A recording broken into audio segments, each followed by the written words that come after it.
sharing species across ecoregions, so global collaboration between commons and ecoregion mentors, One Earth integration, and the library sneak peek. 3 smaller functionalities, but they're new and important. Yeah, so I'm just going to quickly walk you through it.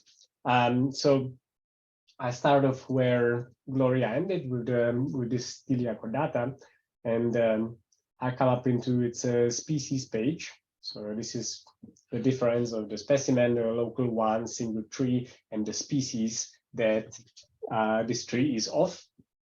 And until this month, if you were starting off in a new location, you had to enter all those species by yourself, potentially duplicating entries. So what we came up with this month is that we have merged all the existing species into a single database on the Arc. And if you are in your commons in a different ecoregion, if you are adding a new species with this button on the top right, the first step that you do is that you search through all the species already on the Arc. And if I can't find it, because I don't know, it's not here, then I would go and create it. And then they would again be available to all the others. So this is strengthening the concept of sharing across ecoregions. Of course, it is not possible for specimens because specimens are specific to this one single. If Doris, she's I think not anymore in the Changjiang Plains. If Doris would set up a Kabisa farm in Zhejiang, in Deqing, then she could check here for species that are also native to Zhejiang and then import them directly into her new ecoregion. So it is really about a global commons sharing amongst each other. Yep. Second little thing that we have in here is that you can see that we are pushing forward the concept of ecoregions. So we don't say which country or province the things are in, but we always talk about ecoregions. So now, anytime you see an ecoregion name and you want to know more about it, you can click on it, and it leads directly into the One Earth database, where you can find more information about that ecoregion. So the person who developed this map is Carl Burkhardt. He's the vice director of One Earth. It's an American-based NGO, and he's actually participating at the moment in COP15 and lobbying for putting 30% of the entire globe under sort of national park protection. I don't know if I agree to this, but the ecoregion system here in One Earth is really very detailed and very nice, very interesting to look into. So we have it linked with the Arc. Good. Yeah, and the last thing, can you nudge me, Knut? What was the last thing? The library sneak peek. Ah, right. So in the past, to be able to enter the library and to be able to enter any of the best practices, you already had to have a community, and you had to be a facilitator in that community, which means you had to be in this activity organizer role on the Arc, and you had to you had to have a community already. So imagine you want to share an idea for organizing an activity to a friend of yours who is not a facilitator yet. This was not possible. It was kind of locked. So from now on, the library and the overview tab of each best practice is publicly available and shared to the world. And then people can decide, I want to organize this. I'm going to create my community, and I'm going to make this best practice happen in the place where I am now. Yeah. So that's it. That's it. Then let's do a summary Q&A.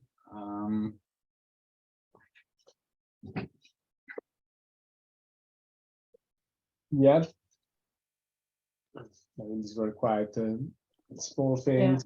Very impressive. It's actually Very impressive. Yes. We're pushing it. Beautiful what you're doing. Really, thank you very much for everything. It's really fantastic, really. And you said there are small things, but actually there's a big benefit for users here. It's quite massive. You know, like all this work that you put in for example, all the species information, if that is readily available, it's going to be so much easier. You know, that's saving so much time, because anything that's there that is shareable, that applies to your own region, can be shared so easily. I think that's a massive improvement. You know, that's not a small change. Yeah, we hope, Alan, that this is actually a pull factor, because Martina first said, how can we link to others? It's so difficult to start such a new kind of social media platform. Yeah, it is. It is super difficult. But we provide here a lot of content. No, there is the best practices. You don't have that at LinkedIn. There is The whole commons. there's this whole commons concept. So there is so much underneath already on which we build. And the complexity is probably also to explain this to other people, that there is already much to work with. Yeah, it is definitely a challenge to pull people in. So that's a big focus for us. So if you are organizing activities, if you are interested in mapping your neighborhoods or introducing people to it, and you find any obstacles, and please share, because this is a big goal for us to. There are other platforms that are trying to do good things, like Sonia has been looking into, what is it, I Eat for Change, which is run by WWF, and we spoke with some people who are kind of taking care of it inside of WWF. They have a huge problem with getting the platform alive, with getting people who are actually really using it on a constant basis. So there is a threshold which every project has to reach to have enough user-generated content. So this is the threshold that we are currently on the way to gain. And the threshold can only be reached and passed when we tie it with an economic dimension. This is why phase 3 is the economic dimension. We need to be clear about this, that most people, and this is when you create really a massive movement, react when there is also something really to win in a monetary world. And again, I mean, this is what we have been talking already to Hans and Lucas, to Martina. Just imagine that the impact points that you generate are actually a form of currency. Then the picture changes completely. The vision that I always had is that our welfare systems, as they are right now, they distribute money to people, to everybody. Actually, in Austria, everybody gets 200 euros for the first child, and I think 150 for the second child every month. That's why a lot of people come to Austria, because this is not in every nation system the case. But this money is distributed based on the system that everybody gets it, no matter what you do. I believe we live now in a world where we actually need to also live up to responsibilities. It's a big discussion, especially in Germany. We don't only have rights, we also have responsibilities. And I think we have a basic universal income that is conditional, not unconditional, but conditional. You have to do some things within your community and society to make things work, because otherwise they don't. No? We have this already in the social sector, that people voluntarily work for Red Cross or other organizations, and this is happening. But those people who do it next to their job, they can afford to do it. What is happening with all the others that are left out of the job market because we have more and more automation? So those are really things that we need to deal with in future. And I believe if we have an economic dimension on the arc, then it will go viral and it will go and have impact. Mm. Mhm. And what is just- what is the link to? Oh, sorry. Do you want to go ahead first? What is the link with One Earth? This is for further information, or I can't quite recall now where you introduced the link to One Earth. Well, so I can maybe take this. It's we use the same database of ecoregions. So this is data. I think this data actually comes from them, right, Knut? Yes, it's data that they have generated, right? Yeah. Yeah. So this is Creative Commons data that we are using in the backend to determine, according to a location, what is the ecoregion that the place is in. And they also have a database of information about those ecoregions, like some description texts, some data. So we just link into it. We just make it available through the Arc, not only displaying the name of the ecoregion, but also connecting it with the One Earth project. Mhm. So this is currently the only integration that we have. And for So this, that, for example, is it like in my, let's say in my region, bioregion here in Korea, I click on the link and that then gets me to gives me more information based on the name, on the designation of the yes. bioregion. Yeah, so one design principle of the Arc is that we do not reinvent the wheel. Everything that is already there and that is good and valuable, we just try to connect to. Yeah. And One Earth has a very, very detailed, beautifully generated system about this. If you click on it on the Arc, you go to their website and they show you more information on that ecoregion. Okay. But it's good that you asked this. Why? I mean, we started here also with a problem question. One of the biggest problems that we have as humanity is that we still live in a nation state system. The competition between the nation states destroys the planet and it destroys collaboration between people. And so what we were thinking of is just a different form of structuring the world. And this already exists. It is the ecosystems. So these ecoregions, there are 844. This is what we want to push with the Arc, that people think more and more in natural new environments instead of nation states.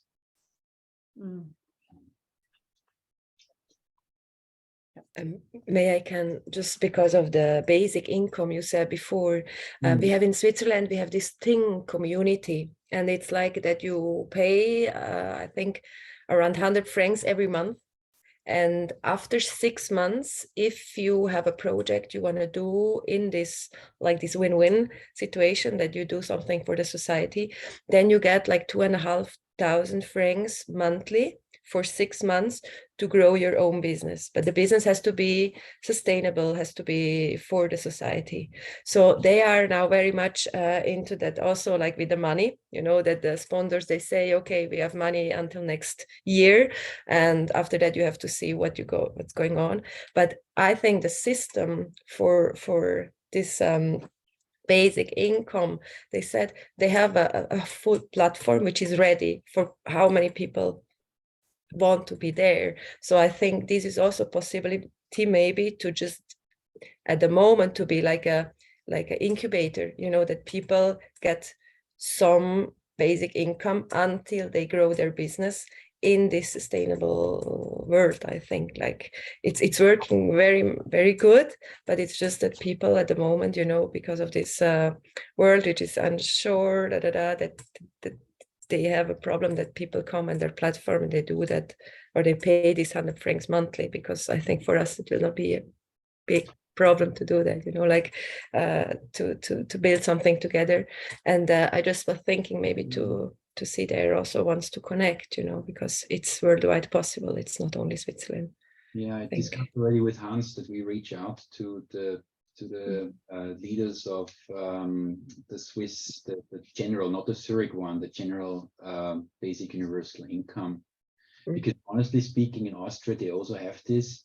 When they push people with 6 months of free salary to become entrepreneurs, the idea is to push them into independence. But how Mhm. entrepreneurs do we really need?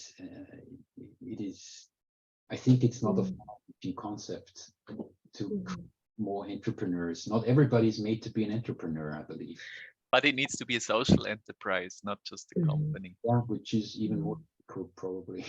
Mhm. And cooperation, do more together, of course. But I just think sometimes the system is here or the platform is here, and on that there are a lot of possibilities, I think, to bring together also the community or to make projects together, which are then also sustainable.